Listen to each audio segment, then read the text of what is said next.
What the fuck is up? It is your West Coast Packer backer, Higher Point of View, here to talk about the rest of the draft. Now, I talked about the first three picks in chronological order, but we're going to flip it around this time. Now, the picks that I'm going to talk about, obviously, we got 7 or 8 picks this year, but the picks I'm going to talk about are the ones that I'm actually excited about. No offense to the ones who I don't mention. I may mention, we got time. It's only July, so I may mention at some other point, but I'm only going over the ones I'm very excited about. Now, on top of that, when I tell you guys this guy is a version of this guy, or this guy is a poor man's version of this guy, obviously, I don't mean that they just gonna get on the field and do everything that motherfucker do. Like when I explained to Amari Rodgers how he's a poor man Tyreek Hill.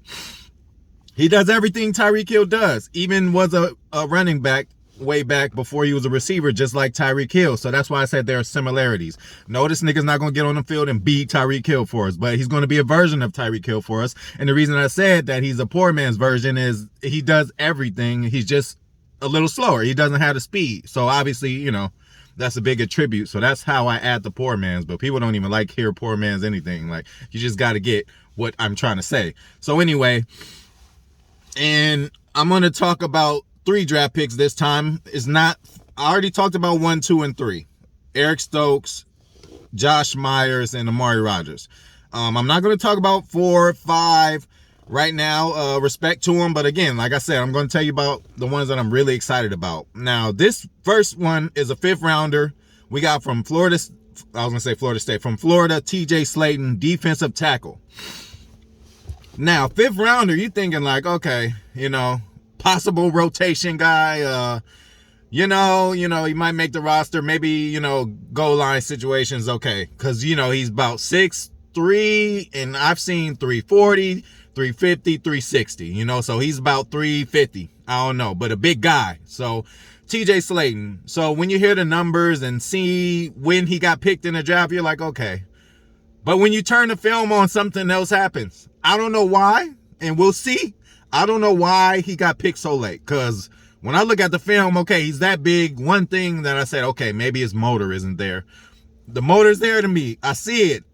I don't know. I watch highlights, and I actually watch actual games too, because I like to see play by play. Like, a highlight is obviously showing the best things he does, but I want to see, okay, he did a good play here. What does he do the next play? So even then, I don't see any holes in this guy's game. And I'm going to say this again. Hopefully you guys understand where I'm coming from. I'm thinking Warren Sapp.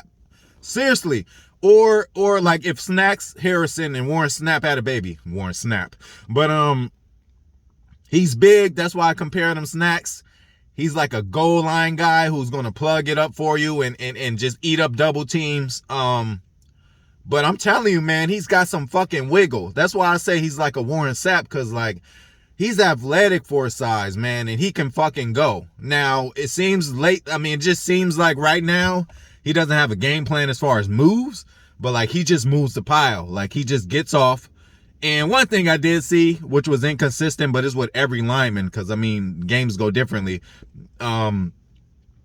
His get off is not the same every time. So, maybe it's a technique thing and he could practice on technique, because sometimes he just fires right off and fires low like he's supposed to. And sometimes he just stands straight up, which you're not supposed to do. Once you stand straight up, these old linemen gonna grab you in the chest and basically do whatever you want, have your ass on skates.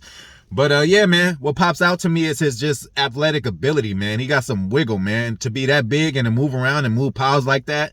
And again, competition was stiff he was facing. He went to Florida. So, yeah, man, that's TJ Slaton. So be on the lookout. And another thing about these draft picks, where I'm talking about them because I think they're going to make an immediate impact. Like, you're going to be seeing these guys. Like, I'm not going to talk about rookies who we won't see for 2 or 3 years, or I'm sorry, maybe might be a special teams person. So, that's TJ Slaton, 5th rounder from Florida, defensive tackle, 6'4", 6'3", 340, got some wiggle. I'm telling you, the man can move. So I'm really, really excited about him and just everything he does, man. He looks good, but one thing is point of attack. Maybe he can work on some moves because he just basically bogarts people. He just rushes on bull rushes. I think every lineman comes equipped with a bull rush because that's like the first thing you learn. But he got to start, hit him with a swim or two. Change it up, big guy. But I think he's going to be in, especially because Kenny Clark needs help, and nobody else seems to want to do it for the past 2-3 years. So I'm excited about T.J. Slaton. 5th round pick. We're going to go to another 5th round pick from Appalachian State. I don't know. Correct me if I'm wrong.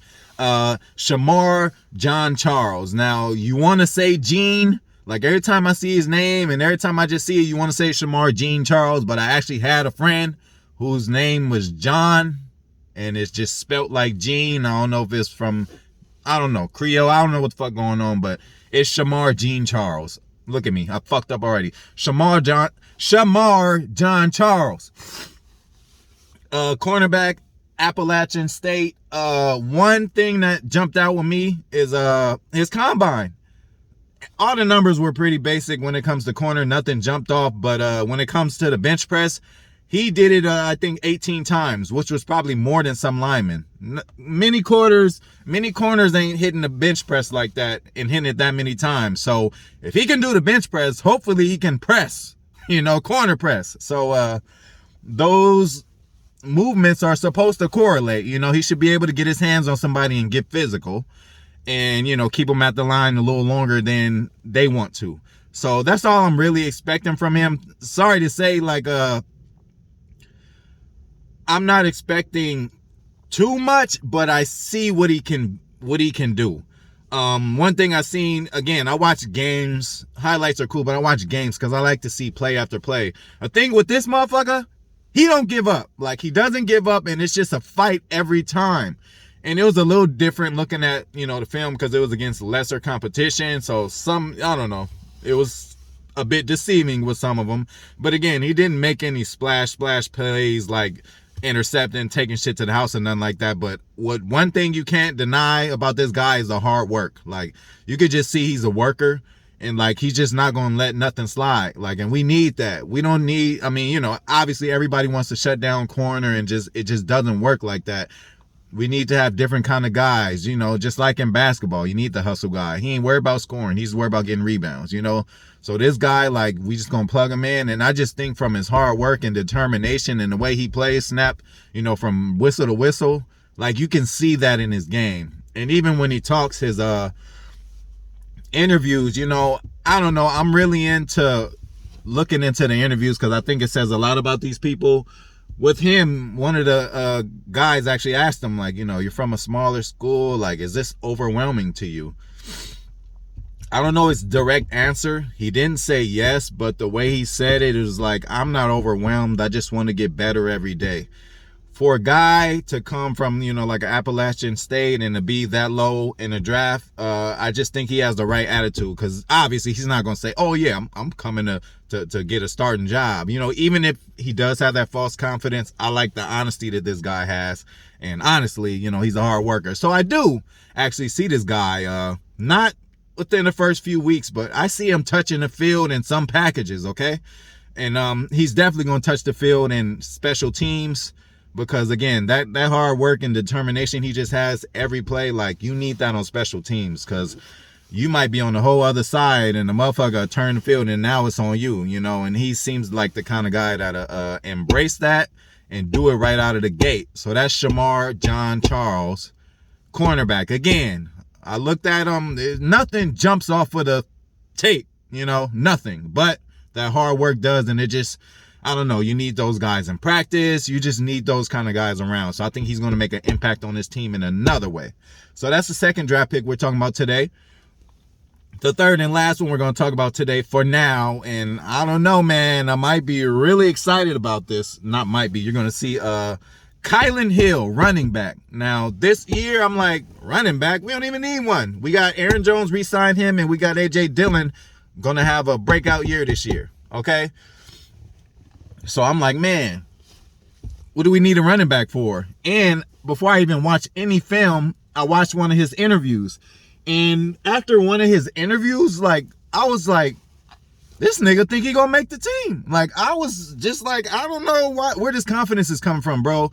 The confidence he has is just, you guys got to see it to believe it. But when you turn on the film, it correlates.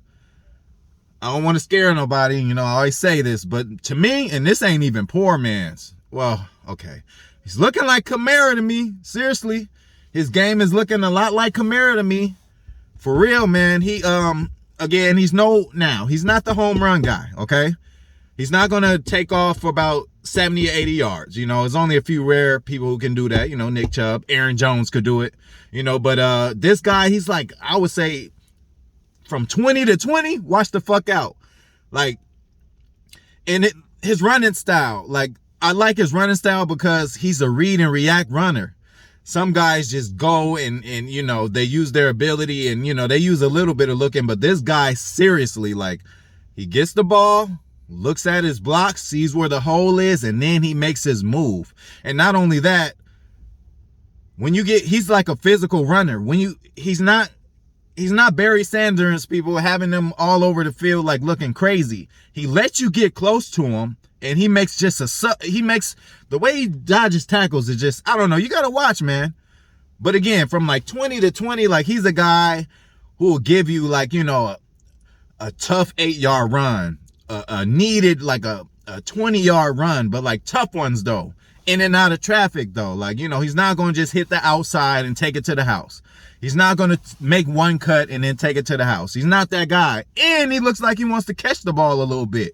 So when I look at the film, another thing, Mississippi State alum, I don't know if we're turning that to a Packers farming system, but Big L, our left tackle, he might be left tackle. Big L, our left guard, Elton Jenkins, went to Mississippi State, so I'm sure they brush shoulders at some point. And the lineman and running back have, you know, good relationships.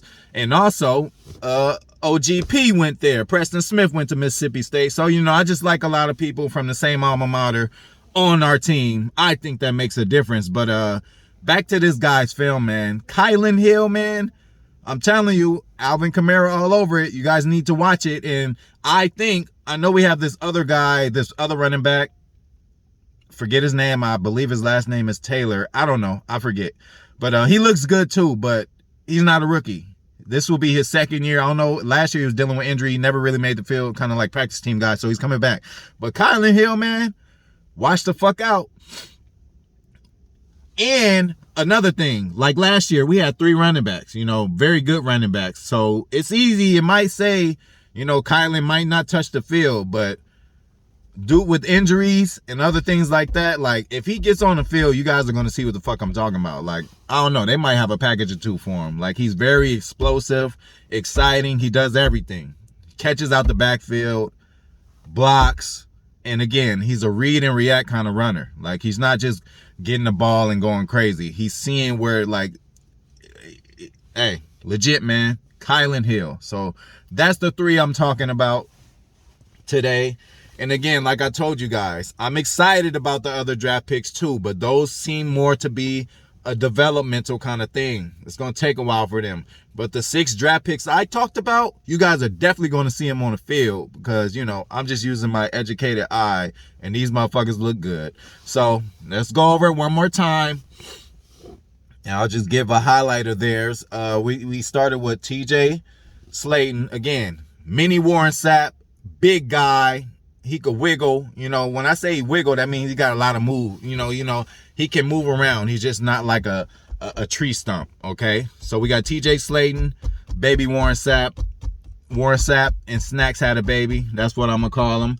The second one, Shamar John Charles, just a hard worker, man. And, you know, you can never have enough corners. So, hard worker, and that's going to get him on the field, especially special teams. And then the last one we talked about today, probably most excited about, Kylan Hill, running back. And I'm excited because I didn't think, you know, number one, we don't need one, but his confidence, then I look on the film, I'm like, we got to get him on the field in some capacity, even on that jet sweep shit. Because again, anybody could do the jet sweep on our team. You know, it just got to look believable. We had motherfucking, who do we have? We had Lazard. I don't know. We had somebody on the jet sweep this year. It was Lazard or it would have had to been Lazard. Or even Tay. Like, them ain't the jet sweep types, but we had them in that kind of motion. So I think Kylan Hill could help out with that. But we gonna end it with that shit. Till motherfucking next time. I see y'all soon. Higher Point of View. Out.